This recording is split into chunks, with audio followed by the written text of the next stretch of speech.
Currency. Multi currency అంటే ఇండియాలోనే purchase చేసి ఇండియాలోనే సేల్స్ చేయడం అని కాదు, అబ్రాడ్ కంట్రీస్తో పర్చేజ్ చేయడం, సేల్ చేయడం. దీన్ని మనం మల్టీ కరెన్సీ అంటాం. ఇప్పుడు డొమెస్టిక్ మాత్రమే ఉండదు. డొమెస్టిక్ అంటే ఇండియాలో మాత్రమే. ఓకే, సో కొన్ని వస్తువులను బట్టి అదర్ కంట్రీస్ నుంచి పర్చేజ్ చేస్తాం, అదర్ కంట్రీస్ కూడా మార్కెట్లో సేల్ చేస్తూ ఉంటాం. సో సేల్ చేసినప్పుడు కానీ పర్చేజ్ చేసినప్పుడు కానీ మన ఇండియా కరెన్సీ అనేది వాళ్ళ దేశాలతో పోలిస్తే ఎంత అమౌంట్ అవుతుంది. అక్కడ ఒక డాలర్, ఆస్ట్రేలియా డాలర్కి 54.90 పైసా, కువైట్ దినార్కి 267.59 పైసా, దుబాయ్కి 1 డిహెచ్ఎస్కి 22.31 పైసా. ఈ విధంగా మనం క్యాలిక్యులేషన్ చేసుకుంటే సో ఫైనల్గా బిజినెస్ ప్రాఫిట్లో ఉందా, లాస్లో ఉందా, ఆ అమౌంట్ ఏ విధంగా క్యాలిక్యులేషన్ చేసుకుంటుంది, కరెన్సీ సింబల్స్ని ఎలా క్రియేషన్ చేసుకోవాలి, సో తర్వాత రేట్ ఆఫ్ ఎక్స్చేంజ్ని ఏ విధంగా సెటప్ చేయాలి. సో ఇదంతా కూడా మనము క్లియర్గా డిస్కషన్ చేయడం జరుగుతుంది. ఓకే,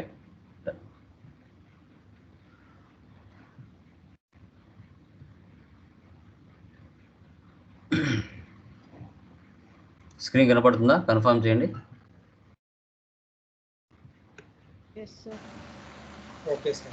కంపెనీ క్రియేట్ చేస్తున్నాను, international private limited,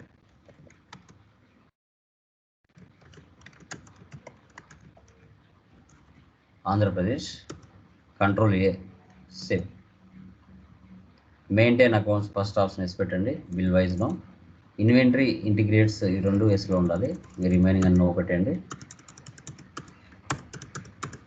యాక్సెప్టర్ను save. Okay, next వచ్చేసి క్రియేట్ లెడ్జెస్. లెడ్జెస్ ఏమేమి ఉన్నాయి? Capital account, control A. ICICI bank accounts, control A. Next purchase accounts, control A. తర్వాత ఆస్ట్రేలియన్ కంప్యూటర్స్,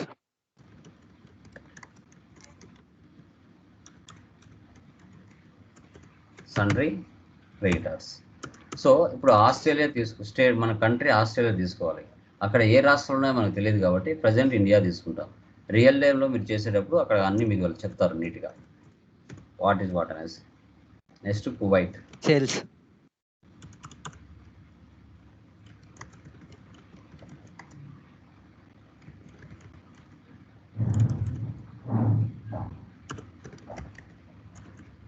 సన్రీ క్రెడిటర్స్, డెబ్టర్స్ కదా.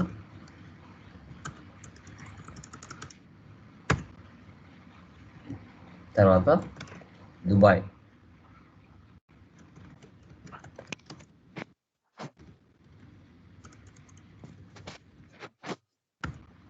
తర్వాత ట్రావెలింగ్ ఎక్స్పెన్స్,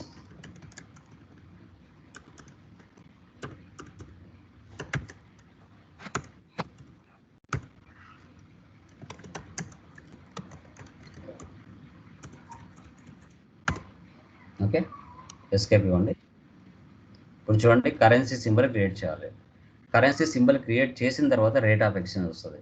చూడండి, first dollar,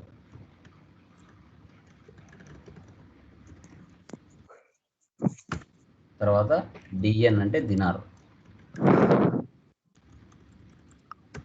next DHS అంటే dirhams,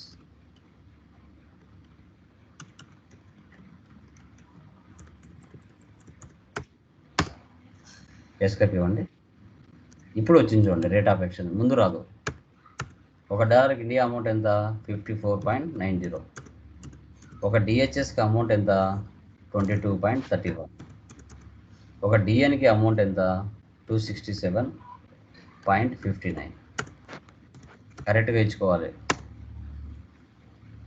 next units, NOS numbers, escape. Next stock item. Okay, stock item ఏముంది ఇక్కడ? HP laptop. Numbers అదొకటే ఉంది, save చేయండి. ఎస్కేప్ ఓచెట్స్ రిసిప్ట్ క్యాపిటల్ అమౌంట్ ఎంత ఇక్కడ 75 lakhs.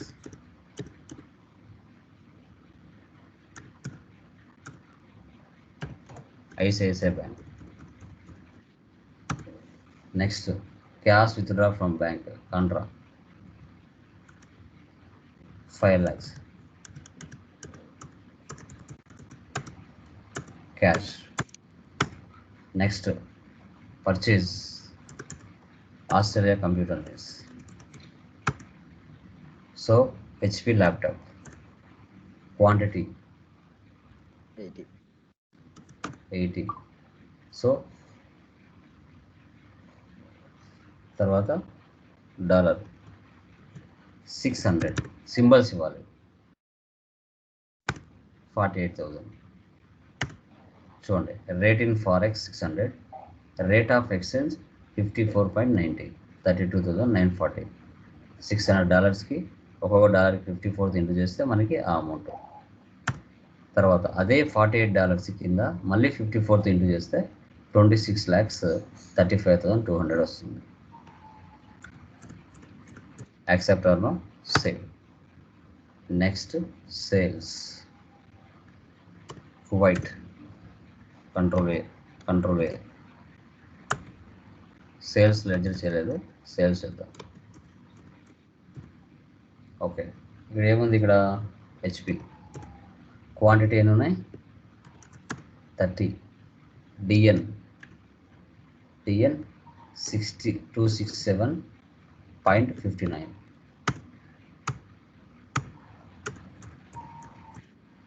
సేవ్.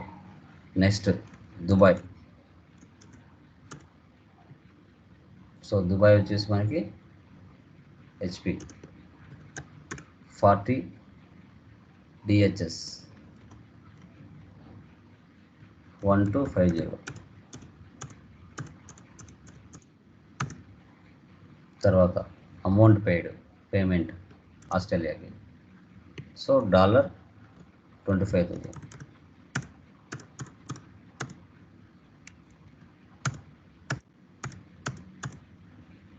చెప్పు కదా.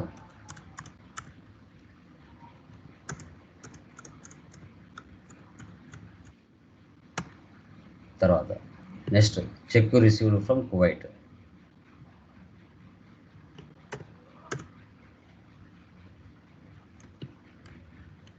డిఎన్ 4,000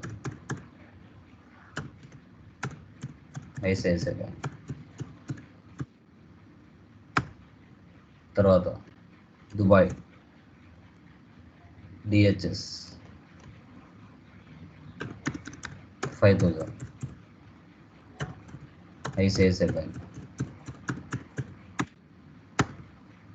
తర్వాత payment travelling expense India amount కాబట్టి 34,000 క్యాష్. తర్వాత bank charges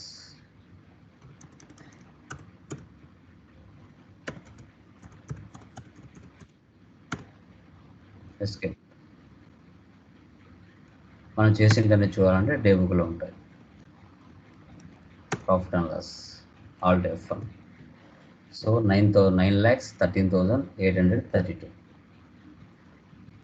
stock summary. So goods inwards, so goods outwards. Inward అంటే పర్చేజెస్, అవుట్వర్స్ అంటే sales. Escape. Dashboard.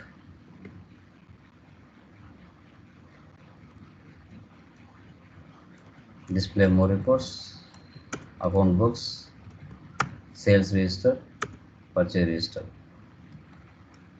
payment registers.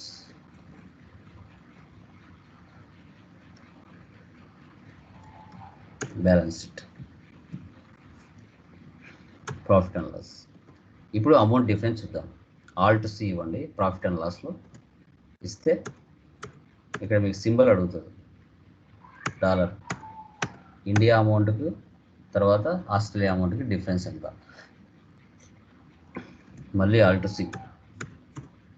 3 దేశాల అమౌంట్కి డిఫరెన్స్ ఎంత? మళ్ళీ ఆల్ట్ సి. 4 దేశాల అమౌంట్కి డిఫరెన్స్ ఎంత? ఇలా ఈ విధంగా మనకు అన్ని దేశాల అమౌంట్స్ షో చేస్తుంది. Dollar, dirhams, dinar. దీన్నే మనం మల్టీ కరెన్సీ అంటాం. అదర్ కంట్రీస్తో బిజినెస్ ట్రాన్సాక్షన్ జరిపితే మన ఇండియా అమౌంట్కి ఇతర దేశాల అమౌంట్లకు డిఫరెన్స్ ఏంటి అనేది క్లియర్గా ఇక్కడ మనకు తెలిసిపోతుంది. ఓకేనా? క్లియర్ మా? ఏమైనా డౌట్స్ ఉన్నాయా దీంట్లో? ఎనీవన్?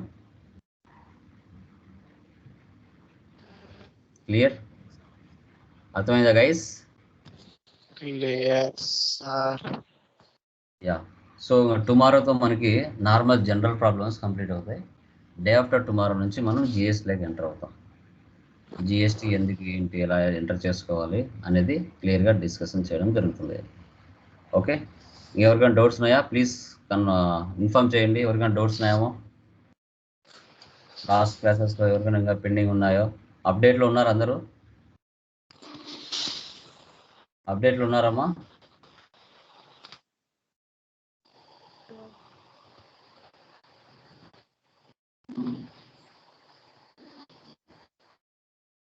ఉన్నాం సార్. యా, ఓకే గైస్, అవి చేసేయండి. రిమైనింగ్ చూద్దాం. Okay, tomorrow. బాయ్.